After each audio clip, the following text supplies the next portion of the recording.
Hey everyone, welcome to the stream. This is just a test right now. I'm going to be back on later. I'm going to be doing a spotting session for one of our truck team members, Jeremy Duncan. I'll be spotting for him as the Speed Racing Network series takes on Daytona this week. You can see on the screen there. Yeah, looking forward to it. I race in the Xfinity series. I am representing Air Force Gaming, benefiting JDRF, which is Juvenile Diabetes Research. That is a foundation that's trying to find a cure for type 1 diabetes. For those who don't know, my son battles type 1 diabetes every day, and yeah, it'd be really nice to find a cure for it. So 50% of everything I make from this league pays out weekly and at the end of the season. Everything that I make, anything that I make, 50% of it is going to go to JDRF for diabetes research. So yeah, we're getting some good views of Daytona right now. I did already go ahead and set up the car. I'll go back through and show y'all all what I did, but just real quick so you walk through, this is my office. I don't have a big fancy rig or anything yet. I got my G29 here on the desk. I'm racing off of a 42-inch TV. I got two monitors left and right of me. I don't do the full surround view that you can do in iRacing. I just have one screen. The screen on my left runs like Discord and is running all the streaming stuff and all that. Screen on the right is running speed speed racing apps. So I have a map, standings, information about the track temps, all that stuff. I can also see all of my tire wear, radio controls, all that. I have that on my right screen. I can also have my radio transmitter so I can see who's talking on that screen. So yeah, you can see on the screen there, you can see on the screen there that the hey, what's going on, Speed Racing Network? Nice you guys to come in. But we have the up in the top right corner, that's the Air Force Gaming logo. Then we have, of course, another Air Force Gaming logo above the JDRF logo. Then you can also follow me on Facebook, Twitter, and YouTube. So I'll be doing these every time I race from now on, just representing, Air Force Gaming and benefiting JDRF. Those are the big ones. We also have some other sponsors on board: Red Bull, Hooters, Sim Racing Merch, Sim Speed Shop, JZ iRacing Photos, Common Sense Solutions, Fuel, and Hunterton Anesthetic Associates. So I believe that's all of them. But yeah, let's go ahead and go through what I set my car.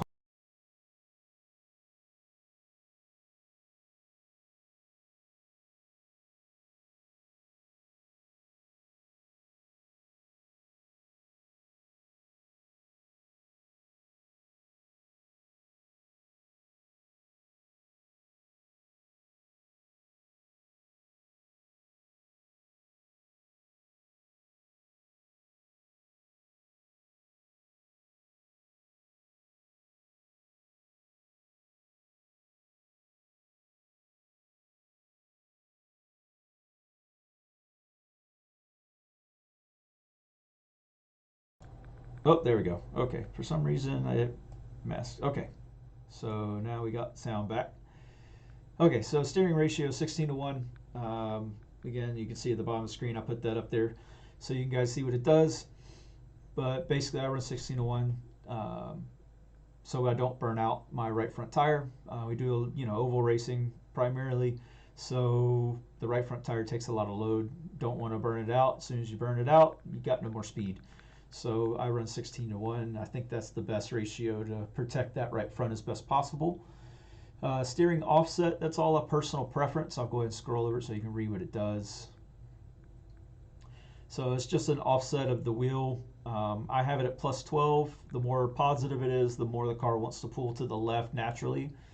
It's basically like if you took the wheel here, if you took it off and turned it 12 degrees to the left and then stuck it back on and turned it, and then your straight line is, that's kind of what that is. So I got that. Front brake bias, I didn't touch it. This is the default 65. It's a super speedway. We're not going to be using brakes that much. Pretty much wreck avoidance. You don't want a super loose race car, and if you do lower the brake bias, the back end can come around. You want to get slowed down as quick as possible, but under control, and I think the default is pretty fine for that. So we're going to go ahead and we'll do a couple qualifying laps here. So let's see here. So here's the in-car view. You can kind of see up in the top left, I have a relative. You guys see me instead. Sorry about that. Also got the rear view camera here. And then, of course, you know, everything else. Water temperature there, kind of offset center of the screen. That's going to be big here. The water temps can get really hot when you're drafting and trying to push someone. So if you're the second in line pushing, you got to watch that water temp. It's really hard to see the dials. They do flash red at you, but it's hard to know which one is which. So unless you've actually been in the race car, some of them you can read, like I can see volt and pressure there, oil pressure, but I'd much rather just have this up. This is from Sim Racing Apps. Also got my oil pressure. That's so if I take a big hit, get wrecked, I can see pretty much if the car is going to die on me. So got those up. I got my reference so I can see everything about me. There where the wheel is, you can see my wheel. And then we have our kind of like a button box almost. Yeah, so I turn the ignition off. I can turn it back on, crank her back up. And that's all running off of my Razor Tartarus. It's a 12 button keypad right here. So I don't have a fancy cool little button box that looks like it's in a race car. I just use this. It's perfectly fine, but I can change all my different little screens, relative standings. I have all that over on all the other screens, so I really don't need those. That's what I have right here in the middle, so I don't really need that. It's just so I can see all the information all at one time, because I don't have a crew chief, I don't have a spotter. I might have a spotter tomorrow night because it does help a lot on super speedways. So yeah, most of the time though I don't, so I like to have as much information about the car as I can. So you can make some adjustments. The springs, you can try and make them, but it won't let you. That's a fixed setup. So fixed setup means that I can't adjust anything other than those three things that I showed you at the beginning of the stream here. So front brake bias you can adjust in race. That one you can. What I leave it on though is fuel. So mainly because we do get one fast repair in this league, the Speed Racing Network League. In the Xfinities, the truck series gets 2, Xfinity gets 1, Cup has 0. So we do get 1, and I normally keep it unchecked because even if I brush the wall just barely, and then I come in for a pit stop, if that fast repair is checked, it will use it to fix the car when even though I don't want it, and I just wasted it because I mean that was very minor damage that really wasn't doing anything to the car. I can see my laps. This league runs 70% fuel, so it's a lot shorter fuel window than what most of the normal Xfinity cars will get. We're probably not going to get 63 laps, just an estimate, and I'm sitting still. So when I start doing laps, you'll start seeing it tick down pretty fast. Over on my right-hand screen, my sim racing apps that you can't see, it does have a little accurate count of my fuel that I need to finish the race and when I need to pit and all that. Yeah, another one that the gallons is actually kind of better if you. Oh, there goes the guy through me. But the gallons, if you know how to read the gallons, which a lot of people who are former race car drivers or current race car drivers and other dirt leagues around the country or whatever, they can read the gallons a lot better. Derek and Mike, a couple of my teammates, they know how to read the gallons and translate that to laps. So that's one thing that they help me out with. You'll hear them later on tonight when we do the truck series. Again, I'm going to stream that just because I want to, and you'll get to see a little bit of the truck race if you want to, or you can tune into the actual broadcast and listen to Sean and I believe it's Jake Roel and Dean Brummett who are going to be in the booth with him if I'm not mistaken. So you can tune in and listen to them. That's going to be on YouTube. Just search Speed Racing Network and it should pop up. Be the SRN Truck Series. And that should be going up around 10:20, or sorry, 10:15, 10:20, somewhere around in there. But anyway, let's get on the track. And so over on the left, you'll see my session lap times. That's the far left and kind of halfway up the bottom there.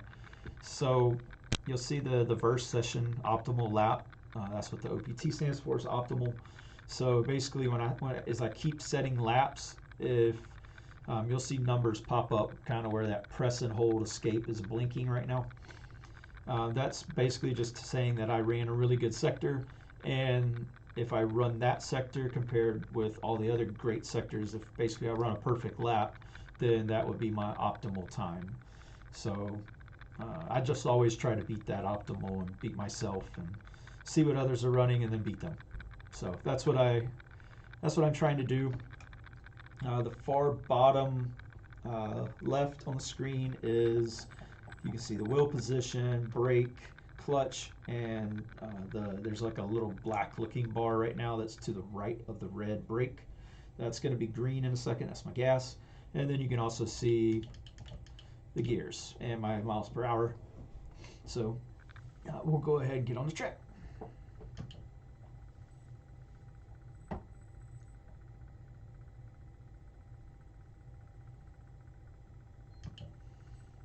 And you might hear a beep. That's from sim racing apps knowing to let me shift up.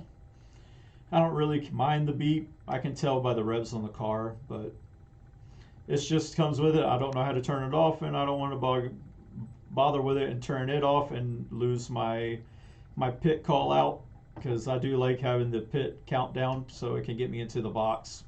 Oh, there's a guy. Let him go by.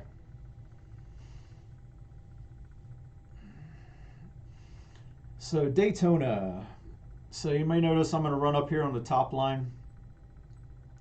That's just because you want to get as much momentum as you can. You can't really build up speed on your out lap. I'm sure if you're watching the NASCAR qualifying right now, you might see that they only got one lap, so they try to build up as much speed as they can up on the top end of the racetrack and then dive it down. I'm going to run the top line my whole first lap, and then my second lap I'll dive it down and run a normal lap. Big thing about Daytona is you want to be as smooth as possible. Same with Talladega, any super speedway. You want to be as smooth as possible. That's how you get the good lap times. Also, coming off the turns, a lot of guys think that if you run the inside, the inside all the way around, you're going to be the fastest. That's not necessarily true. In order to run that yellow line all the way around, you got to pinch the turns when you come off. So that just means you turn the wheel a lot harder than what you should, and you kill your momentum. So here we go. And you don't want to hit the yellow line. It has a lot of bumps on it. So if you hit the yellow line, you're going to kill momentum as well. But you want to stay as close as you can. And then just let the car naturally come off the turn. Don't try to pinch it. Don't try to stay on that yellow line. Just let it come off naturally. And you can see I'm already gaining a lot of time here.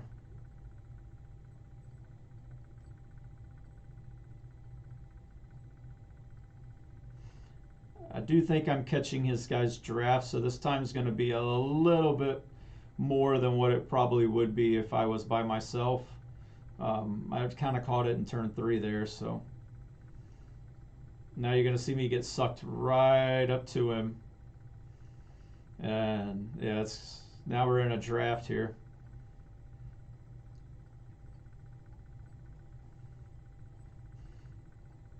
So drafting, the way it works is we have a restrictor plate on these cars, just like in real life. The car tops out at a certain mile per hour. It won't go faster than that.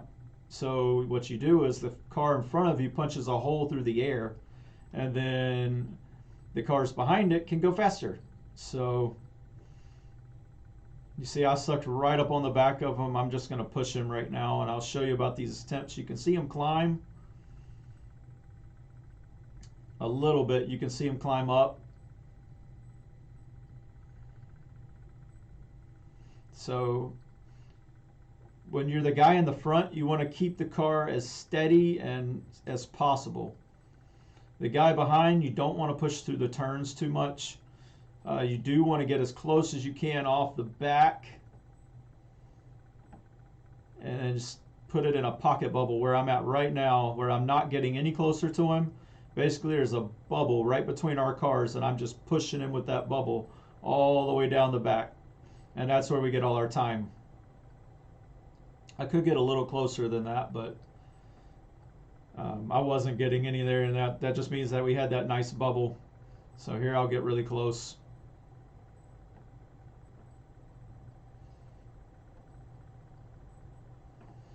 And this is what you see when you're behind somebody. Oop. I mean, you really can't see anything in front of you, so it's just that you'll see it on the race. It'll be a train of cars. Whoop. It's getting a little dicey there. There we go. Now I'm right on him. And you can see my water temperature is getting yellow. That means that the water temp's getting up, so I'll back off a little bit. Put the nose out, get some air on it.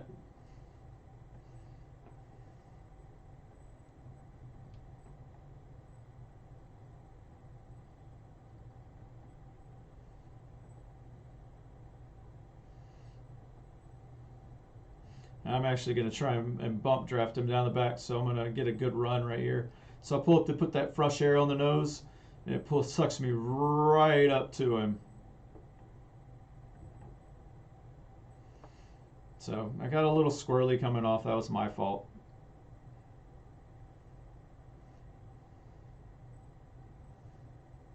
Basically, and then a last lap. That's a good move to make. You get the nose, you can get the run off the turn and get it to the line.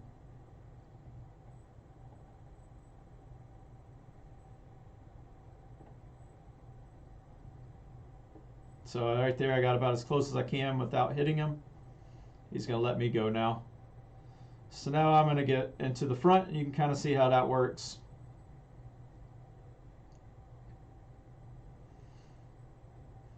So again, the front car, your job is to run as smooth of a line as you can. So I just run right along that yellow line. In qualifying, like I said, by yourself, you don't want to run on the yellow line. You'll kill momentum.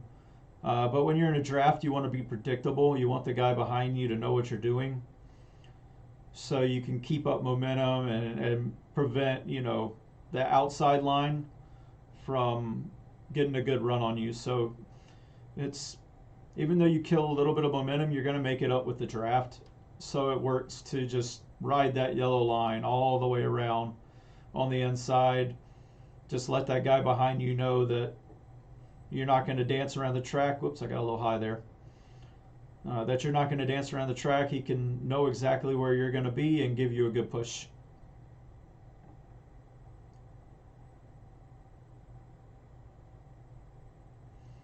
It's kind of hard talking and driving. I don't really do it a lot. Normally when I drive, I'm pretty quiet. Actually in the race tomorrow, I probably will get quiet.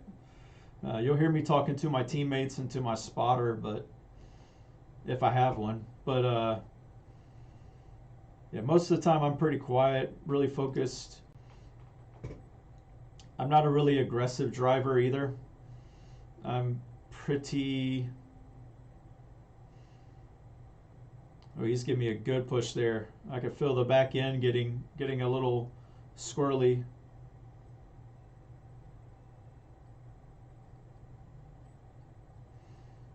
That means he was right on me with that air bubble. But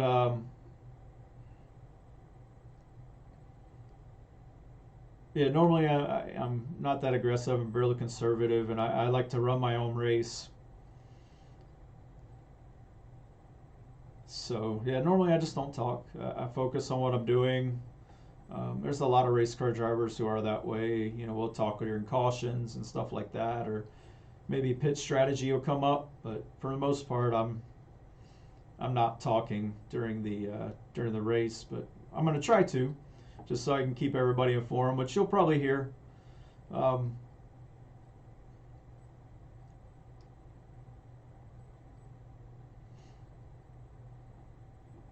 Yeah, just want to keep it there. We're running some good laps. You can see I've only ran 10 laps, and it's saying that I only got 20 more now. So, yeah, definitely can't run 60. More like maybe 30.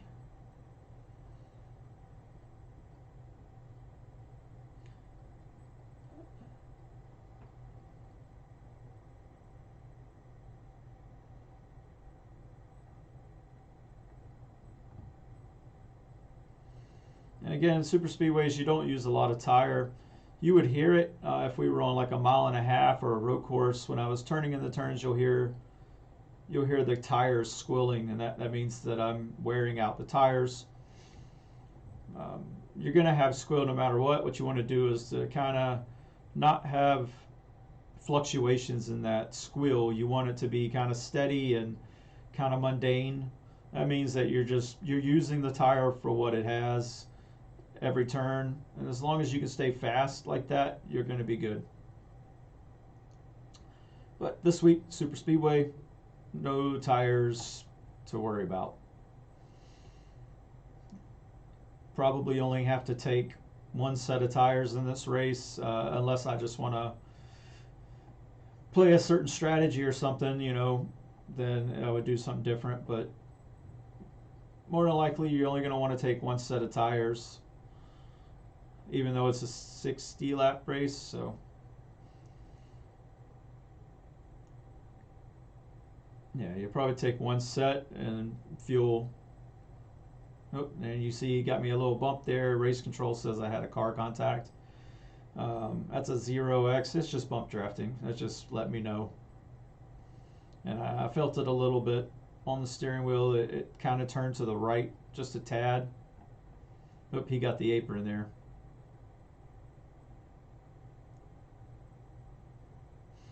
So yeah, see, if you get the apron, you kill the momentum. He's going to catch back up to me, though. He's still in the draft. Ugh.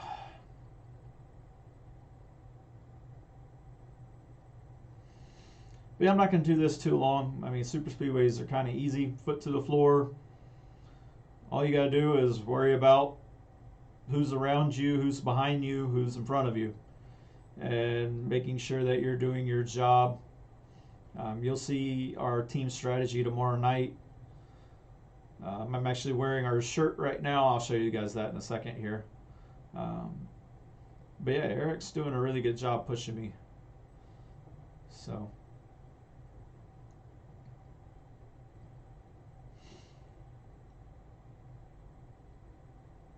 some say the Chevys are kind of disadvantaged at super speedways because they have a pointed nose. In real life, they do. But in iRacing, they all use the same car model. So even though the nose on the Chevy looks pointed, it actually isn't. So, but what that means is basically in real life, the Chevys have to bump draft square in the rear. So they have to line the center of their nose with the center of the rear of the car in front of them. Otherwise, there's a real good chance that they could turn somebody. The Fords have the most rounded nose, so they're a little bit better for tandem draft, or not tandem drafting, but just drafting in general. The nose is really round. There's no points. It's real smooth, so it's easy to get onto the bumper of another Ford and push them really good down down the back straight or the front straightaways there.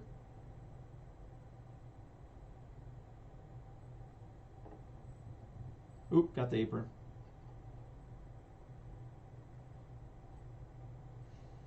So you see here, we've been hooked up really good this lap. We're trending in the green. He's probably going to get a fastest lap out of this. Yeah, he got it that time. Oh, nope, I took it back. Haha.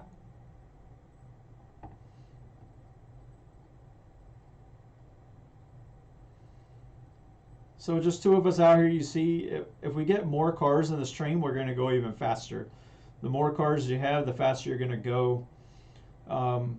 I bet you in a pack of cars, we're going to get really close to 200 miles an hour down this back straightaway going into turn 3. 1010 tomorrow night, by the way, for Speed Racing Network.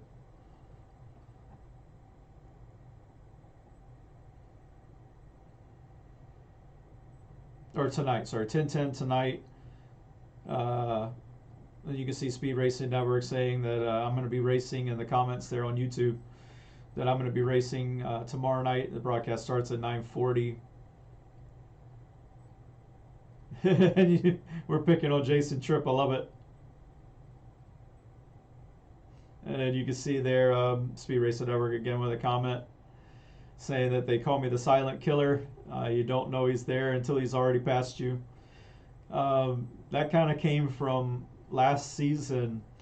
I believe it was right when the playoffs started. I'm going to go into pits here. I'm going to let him know. So you got to get down to 60. Slow it down, slow it down, slow it down. I got it. But yeah, that nickname kind of came from,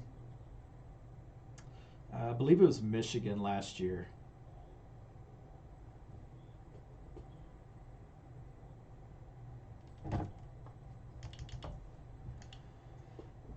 But yeah, I came from Michigan last year because I kind of found my niche at saving tires, and I kind of hung out around, I believe it was 12th or 14th, somewhere in the middle of the pack for much of the race. And then as the runs got longer and longer and we started doing full green flag runs, I just started picking cars off one at a time. And the next thing everybody knew, I'm sitting in, I believe it was 4th place. I was sitting in 4th place, hunting down the leaders, and everybody's like, where'd he come from? So that was kind of the start of it, and then kept it going at Homestead, where I actually led most of the race, had a shot at the win, but I was running low on fuel, and then I ended up actually running out of fuel, trying to stretch it, and I just couldn't. So one of the big reasons for that was the button box thing. I wasn't able to do this, where I could kill the car. So under cautions and stuff, I was just running in 4th gear and trying to coast. But the most ideal thing is you want to actually kill the car and then flip the ignition back on and let it crank back up, get up enough momentum, and then kill it again. And that's how you can save a lot of fuel under caution, and I just wasn't able to do that. So ultimately, I believe Bobby Brill won that race. He was able to save just enough fuel. I think he ran out just past the line.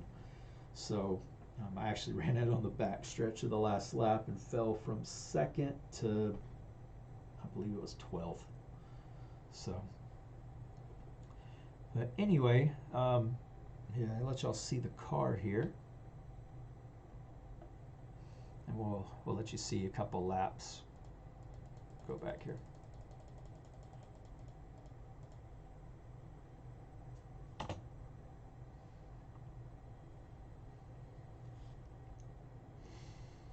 So in car view, you can see I made all the racing suits for our team, and then I made also all the car designs for our team. This is my car, Air Force Gaming on the hood, JDRF on the side. The back says delightfully tacky yet unrefined. That is from Hooters. That's one of Hooters' sayings. I think it's really funny that that's what guys see when they're following behind me. That's on all of our team cars. And then we also have other sponsors, like I said, Red Bull gives you wings. We got them, Hooters, Sim Racing Merch, Sim Speed Shop, JZI Racing Photos, Common Sense Solutions, Fuel, Hunterton, Anesthetics Associates.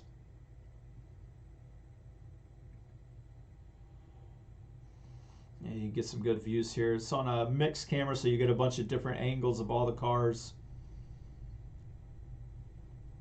The designs of the car, I was working through about, I don't know, 5 or 6 different designs because I did our cars last year and the team really liked it. So played around with it this year, and I didn't want to do a true iRacing scheme because I mean I just manipulated. This is a template that iRacing provided.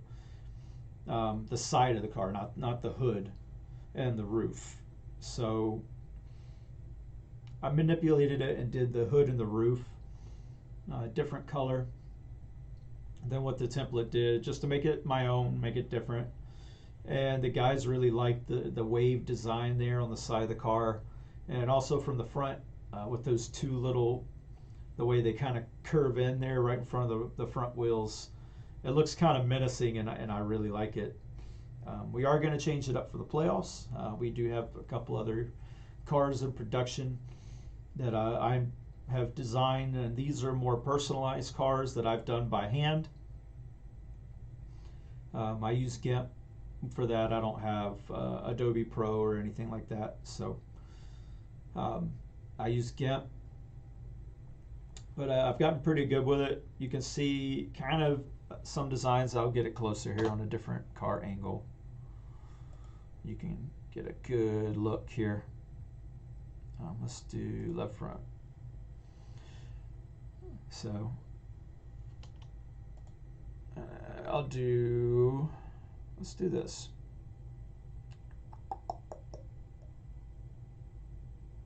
Where's that rear chase?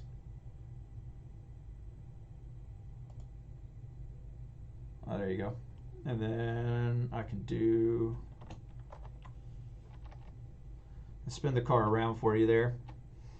So you can kind of see it looks like there is, when we hit the sunlight, you can see the numbers change color. The outline of the number on the roof changes color. You can see the top looks a little differently, like it doesn't absorb as much sunlight as the rest of the car. I did a spec map on the car, so it's a specialized mapping of all the elements of the paint scheme of the car. So you can see the little, it looks like gray around the black highlights on the side of the car and also on the hood. That is actually solid white. I just put a spec map on it and made it look chrome. I did the same thing with the numbers on the side of the car, the front of the car, and the rear of the car. So you can see when it hits the sunlight, it looks chrome. Let me swing around to the other side. You'll get a better view of it. If we're not in the fence. So you can kind of see it there. It has more of a chromish look to it, and then when it gets in the sunlight, it kind of looks more white again. And then you can also see the one on the front looks more white up against the white background. The blue is a gloss, same with the white. It's kind of a semi-gloss. So the white it absorbs a little bit more sunlight than the blue does. The blue's a little more shiny. Ooh, you can see where Hawk got a little, hit the apron and got loose. But the roof, all the black, so the black going around the sides and the roof are a matte color, almost a satin. So they're absorbing a lot of sunlight, not really that reflective and shiny. Just gives a different element to the car, makes it look a little different. I really like spec maps because you can really customize a car and make it your own personal. And the guys really like the chrome numbers. Spin it around there, you can see. And you can see all the sponsors there behind the front wheel. Tank Racing, that is our team. Here's my shirt, Tank Racing. So that was founded by the Lepickis, Walter Lepicki and Mike Lepicki and Derek De Silva. They brought that to Speed Racing Network, which was Mid-South Madness at the time. I joined them last season in season 2 of Mid-South Madness. And then this season we progressed over to Speed Racing Network. Basically the same thing, just rebranding because we have so many series that we're running, that these guys are running now. So yeah, we have all those. Butt Kicker is on board as one of the league sponsors. They're sponsoring a giveaway at the end of the season for the, I believe it's the cleanest driver. They're going to be giving away a butt kicker, and what that is, it's like a rumble pack that gives you the sensation of actually being on the track with the bumps and all that stuff. It really works if you have a rig. I don't. I have a spinny chair, so I'm not sure what I would do with it if I won it. Hopefully I can get a rig soon though. You can also see up on the roof there, I got the North Carolina flag. I'm from North Carolina. I love it. Glad to be from North Carolina. So we also have my design logo, so the Z, that's kind of on the middle bar between the two windows on the side there, right in the middle of the screen. Looks like a Z, white Z. That is my design shop logo, Invader Zimm Motorsports. So it's a Z, and then in the center there's a kind of a hidden eye where it flares out. You kind of see it there on the B post, which is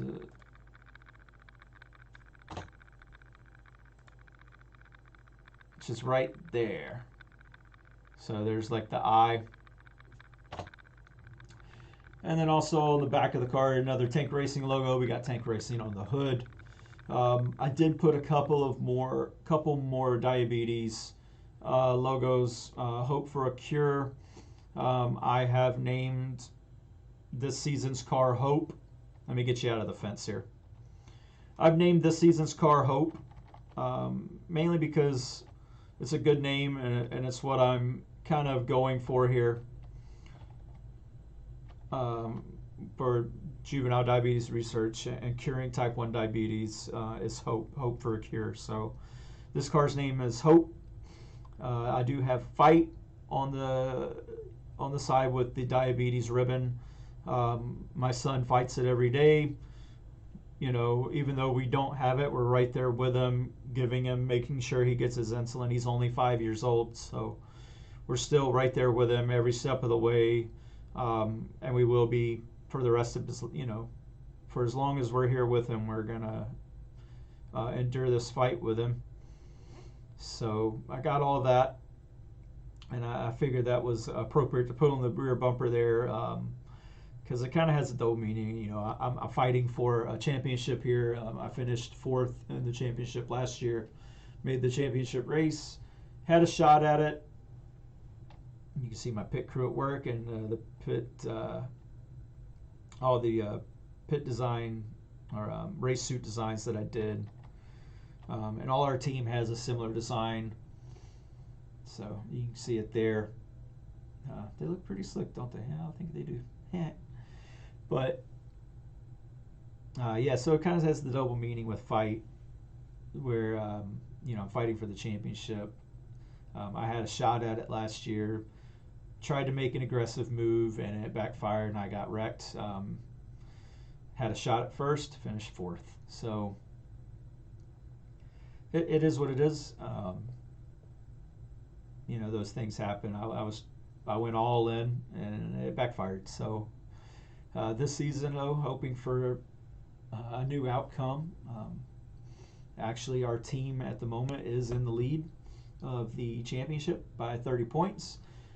And we hope to keep it that way and extend it. But first and foremost, we got to get through the super speedway of Daytona and keep the cars clean. So that's easier said than done. But anyway, thanks for joining in. I'll be back here in approximately a little over an hour and 5 minutes. And we'll do another broadcast where I'm going to be spotting for one of our truck racers, Jeremy Duncan, and you'll hear all the other guys. We'll all be in a Discord channel together, so you'll hear all the coordination and everything from the team.